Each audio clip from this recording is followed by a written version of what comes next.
And but I want to thank the president personally for the amazing job that he did. It was a perfect expression of loving your neighbor, loving God and loving your neighbor. I appreciate that, sir.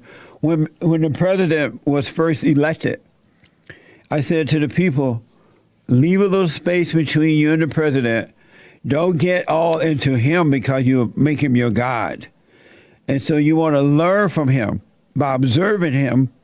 But if you don't have that space there, you're making your God. And if he should stumble at all, then you'd be, oh, I thought he was this, I thought that. But if you see him for what he is, a man that is led by what is right, you can learn from it and have an amazing appreciation for it. And this man, Donald Trump, did more for this country in 4 years that I'm aware of any man doing in my lifetime. I'm not aware. Ronald Reagan did nice, but Ronald Reagan did this whole amnesty thing, and we have not recovered from that. The president, Donald Trump, was cleaning that out too. And then president, had he been able, had he had more support from his administration, from the Congress and senators, this place would be like mind-blowing right now. But in spite of, rather than complaining, rather than whining about it, he went through it. He dealt with it. He endured.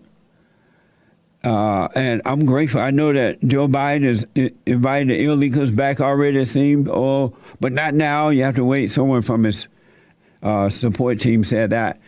And all the things that the Great White Hope has done, it seems it's their intention to destroy it and turn this country into a socialist country. But God is with us, and I just don't see us. Anything is possible, but I don't see that happening. But I'm grateful for this president and for his wife who supported him through this. She loved her husband. And I'm grateful for that because she went through a lot too. They treated her, the liberal media, the liberals, the Democrats, and the Never Trumpers, they treated his wife as though she was trash. They had no love. And love conquers all.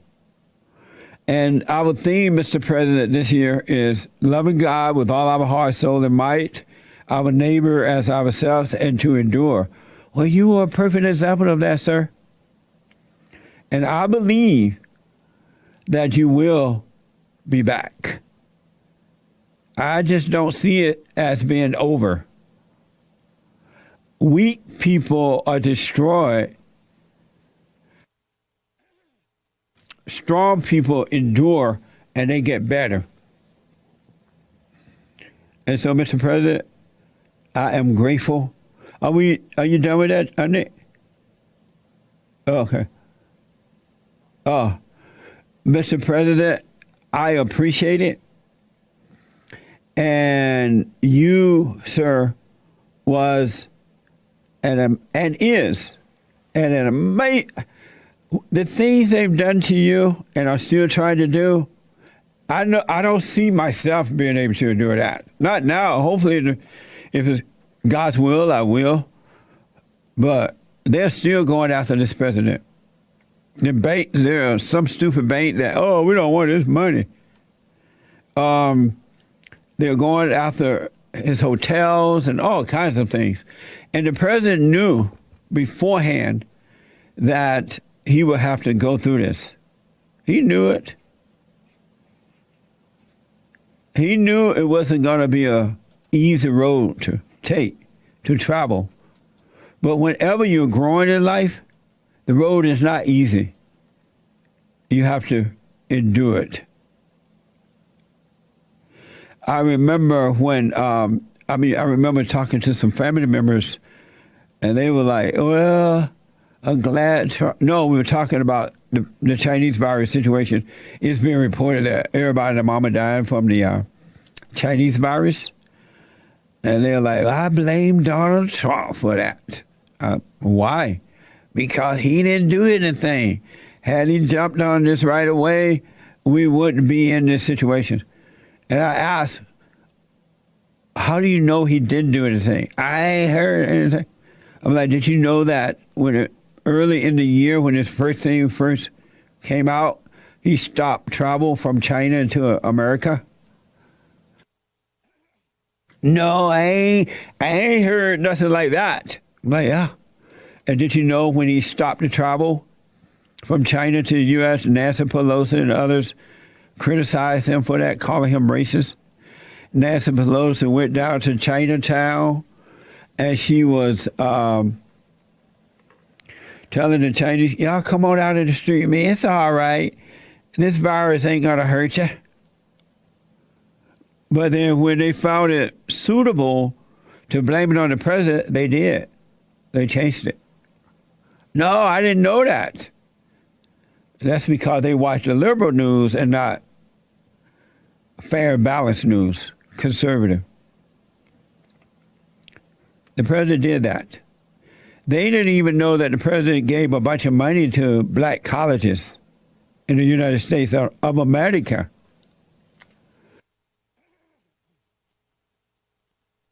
They didn't know that. They did not know that. This man reminds me of the good old days when boys were boys and men were men. Do you know, and I was trying to think of this so I could share on time with you, but as of right now, I can't think of one time I heard my grandfather complaining, blaming, and whining about what he had to go through. You have it, Joe? Nick, give it to you. Is it ready? Pulling it in right now. I never heard once my grandfather went through hell, running the plantation, farming, and doing all the work he had to do to take care of all of us. But not one time do I remember him complaining about, and believe me, we all go through stuff. And likewise, he did too, but I didn't hear him complaining. It's amazing. So I just want you to, this is Manhood Hour. I just want you to hear a little of what he had to say this morning in thanking the American people. Here's the soundbite. Where did we get this from, Nick? It's been something very special. We've accomplished a lot. Our First Lady has been a woman of great grace and beauty and dignity. Yeah. We took care of the vets, 91% approval rating. They've never had that before. The vets have given us, the VA, the vets have given us an approval rating like has never been before. I hope they don't raise your taxes. But if they do, I told you so. And if you look at the regulations, which I consider the regulation cuts to be maybe even more important, that's why we have such good and have had such good job numbers. The job numbers have been absolutely incredible.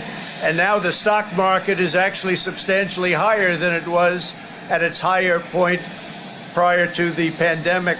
You're going to see incredible numbers start coming in if everything is sort of left alone. Be careful.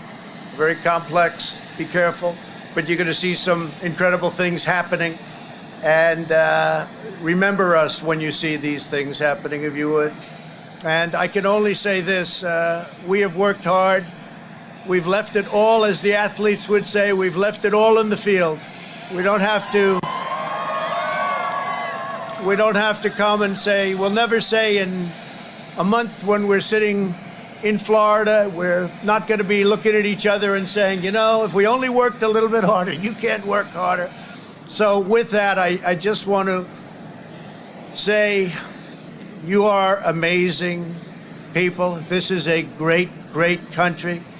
It is my greatest honor and privilege to have been your president. I will always fight for you. I will be watching, I will be listening, and I will tell you that the future of this country has never been better. I wish the new administration great luck and great success. I think they'll have great success. They have the foundation to do something really spectacular.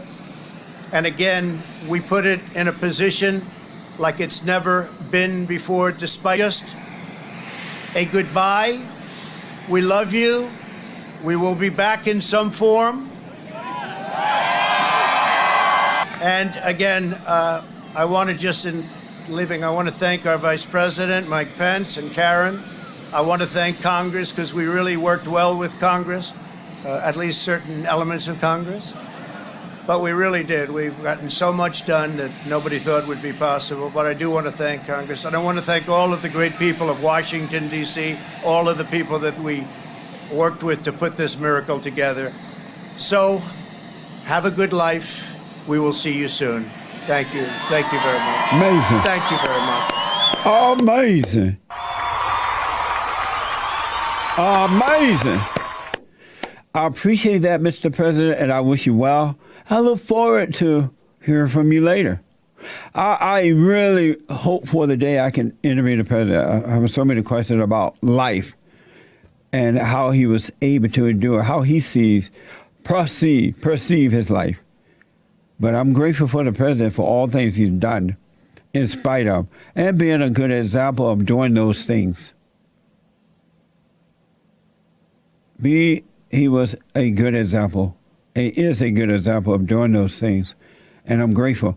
I was thinking about, and I was talking to a friend about Job. You know who Job is, John? Yeah. Yeah. Job of the Bible. And long story short, Job loved God. He believed in God. That's what he had faith, right? He loved God with all his heart, soul, and might, along with nothing else. Along with nobody else, nothing else.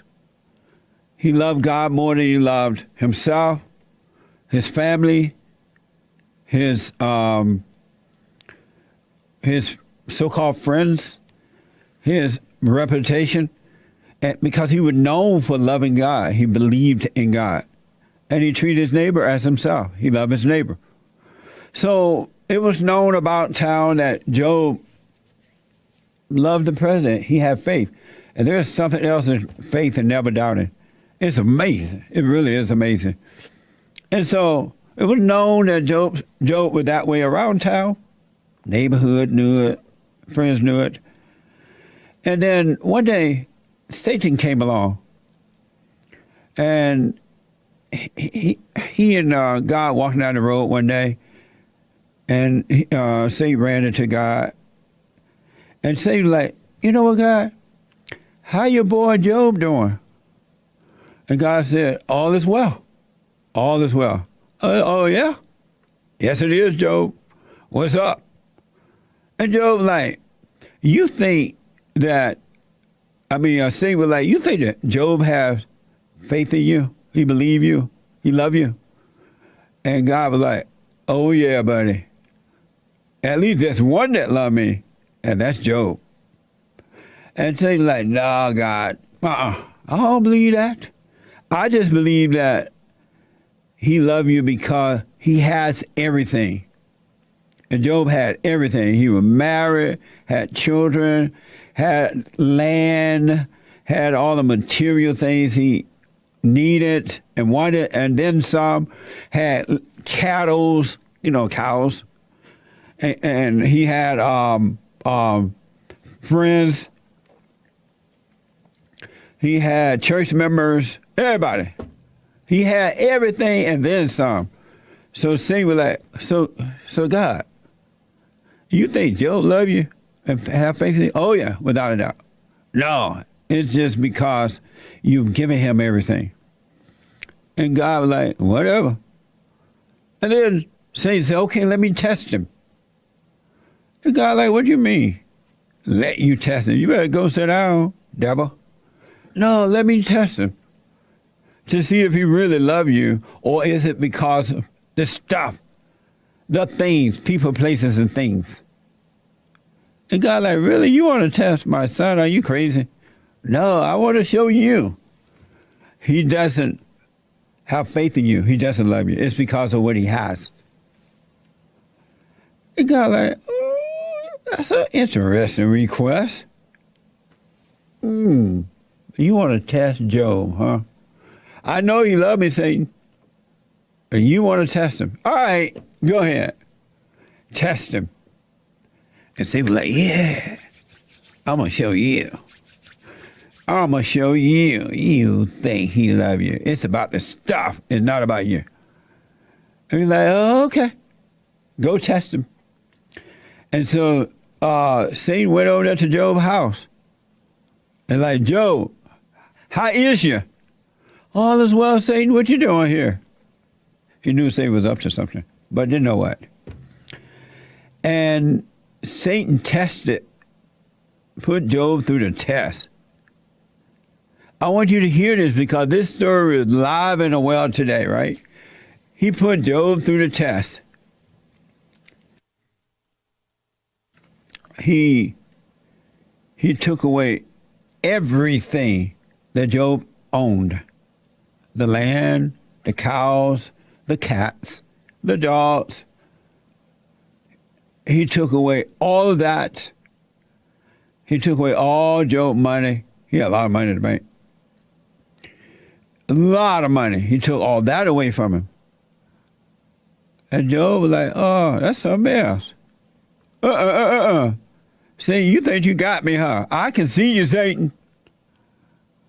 And then Satan said, oh, okay. That didn't bother you? I took all your money, your land, your cows, your cat, your dog. And you still not bothered? My love comes from God, Satan, not from the stuff I own. I love him with all my heart, soul, and might, along with nothing else. Really? Yes, Satan. Oh, okay. Well, I'm going to take away your friends. We'll see who your friends are. And Job whispered in the ears of his friends, and they became angry and jealous, and they turned on Job. And then Job went over to the church and whispered to the congregation. Amazing. And he, the friend's like, what? I didn't know that. I'm done with Job. And, well, Satan whispered in their ear, not Job, all right? Whispered in the friends' ears, and they turned on Job. They found one weakness, they thought, and they turned on Job. And then Satan went over to the church and whispered into the congregation, loved Job, until Satan whispered in their ears. And they were like, really? Oh, my Lord, I thought he loved God. And they left. And then Satan went back to Job's house. What do you think now, buddy? Your friends are gone. Your church members are gone. Your land is gone. He had buku land, by the way, and a whole bunch of cows. They are gone. You go look around. I don't have no friends. And then Satan realized, you know what? That ain't working. What the? And so Satan said to Job, no, and then Satan said, oh, I'm not done yet, buddy. And he put like sores and a plague upon Job's body. Job became really sick. Did you know that? Yeah. Yeah. He became really sick. These big old nasty sores because they didn't have a vaccine. So he had to endure all that pain because he had to deal with the pain. They didn't have a vaccine. They couldn't vaccinate him. He's like, what the? And Job got really, really right at the verge of death. And Satan was like, I got you now. But Job like, and then the one or two friends that hung around, they went over to Job's house. Job, I hear that you lost everything. You now you're sick and dying. Job, don't die. Don't die, Job. You got to curse God. God ain't your friend. What the? God is not your friend. You got to curse God, Job. His the one or two friends that were left over. He's like, no, I'm not doing that.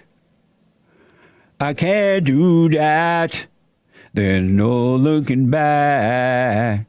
I got plague and I know it. I lost my land and it shows.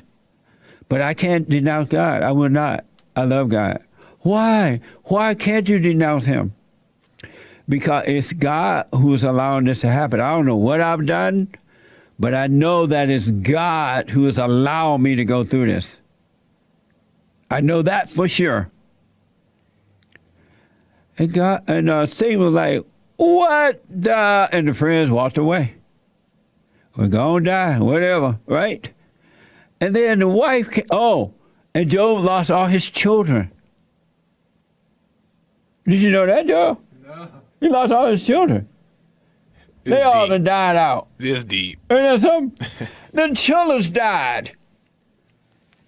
And so when the children died, his wife was like, what going on here? And she went in the room where Job was, all sick and big sores and everywhere. And she's like, Job, what ain't you doing? Boy, you better denounce God. Your kids are dead. He ain't killed your children. And Job's like, no. Because Satan went and whispered to the wife, look at that man in there, your beta husband. Your beta husband thought he had it all. And thought he had this relationship with God. He a believer. He has faith. God love him. Look at him in there, he ain't no good. The man died. She's like, what? And she believed Satan, believed the lie. And she went in there, Job, man, you better denounce God, don't die. Denounce God. He's like, no. The Father is allowing this to happen. I don't know why, but I know if he didn't allow it to happen, it would not be happening to me. He's allowing it to happen, wife. Now go sit down. Did the wife leave? I'm not sure. James, did the wife leave? I forgot what happened to the wife. James, a little Bible thumper. She told him to curse God, and she died. Oh, curse God. She told him to curse God and die. So did she die too? Did she die? I don't know what happened to the wife, but I know she could not convince him to curse God. Alpha male. He's like, no. And so he would not. And so now, the big picture, everything is gone. His reputation, because now the people don't believe him. His kids are gone. His stuff gone. All the people are gone. The so-called friends, everybody gone. And Job still wouldn't denounce God. He's like, no, I'm not doing it. I love the Father, and I know he is allowing this to happen. Because when you love the Father and the Father loves you, he covers you, he protects you. And Job knew that. And so finally says that, you know what? I'm done with this. This man ain't who I thought he was. He loved God. So Satan couldn't defeat Job. He did not denounce Job. He could not destroy Job. He didn't make Job doubt the Father. When I come back, I'll tell you the rest of the story and your phone call. It's an amazing story, and it's real today. That's why we got to love God with all our heart, soul, and might. We got to treat our neighbor as ourselves and endure. So just to finish up with Job, Satan went back into God and said, you know what, you were right. This man loved you, and he has faith. His faith is not in his things. His faith is not in his phony friends. His faith is not in his children. His faith is not in his wife. His faith is not in himself. It's not in his character. It's in you. And he proved it. You're right, God. And God like, now go sit down and shut the up.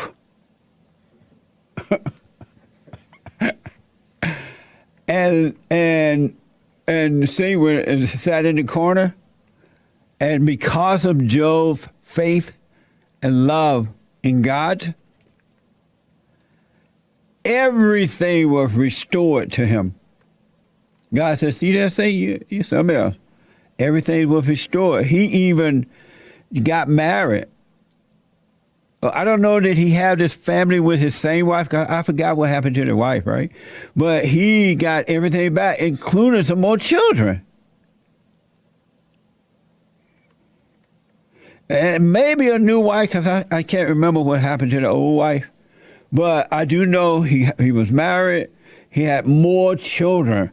Did you know the children were replaced? What the? I didn't even know they died. The children They died. too. He lost everything. Everything that the world thought was important to him. He got it all back. Yeah, and he got it all back. It was restored. It was restored because he loved God more than anything else. And that's where you got to go, folks. You got to overcome loving anything or anyone more than God. Because if you don't, the world will destroy you. And not only did Job get everything back, it was doubled. He got more than what he had. And Job's like, what the? He was like, I knew you loved me, but I knew you had allowed this to happen. Because Job didn't have any hate in his heart. He had love. He wasn't judging anyone. He had love. And so I said all that to say to the great white hope, Donald Trump, you are a Job in the world today. You lost everything almost. They attacked you like natty going north. They judged you. They lied on you. There were people coming out and accusing you of all kinds of things. Your friends turned on you. You were accused of everything that one human being can be accused of. And even today, they haven't had enough yet. But you are my Job, example of Job on earth in 2021 for the last 4 years.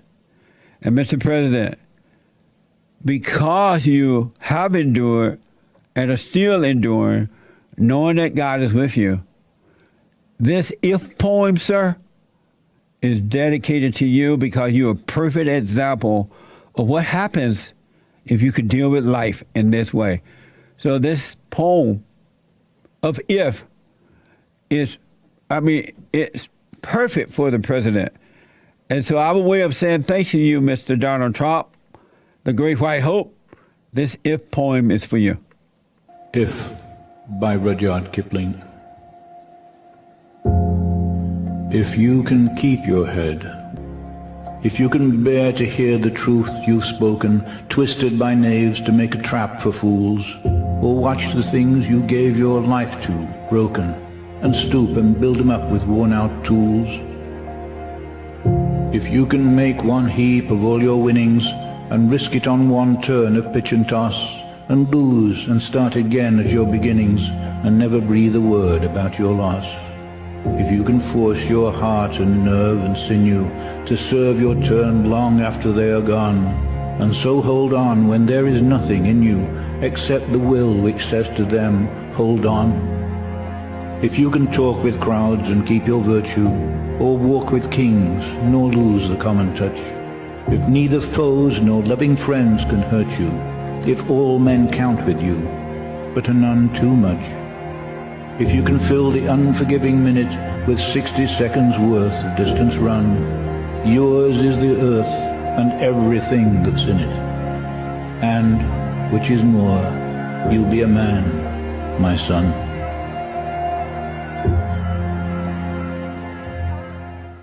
That's amazing. And alpha male.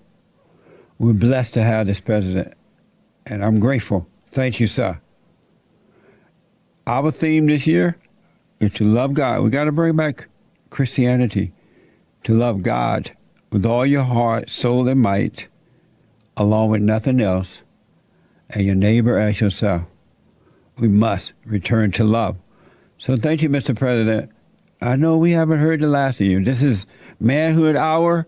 You are a perfect example of a man. Thank you. Amazing. Absolutely amazing. So thank you, sir. Let me go to Leah out of California. Amazing. And don't forget to like, follow, tweet, subscribe, and share the Jesse Lee Peterson radio show, folks. We really appreciate it. We are at war. It is a spiritual battle for the soul of America. And it's going to take all of us to do it.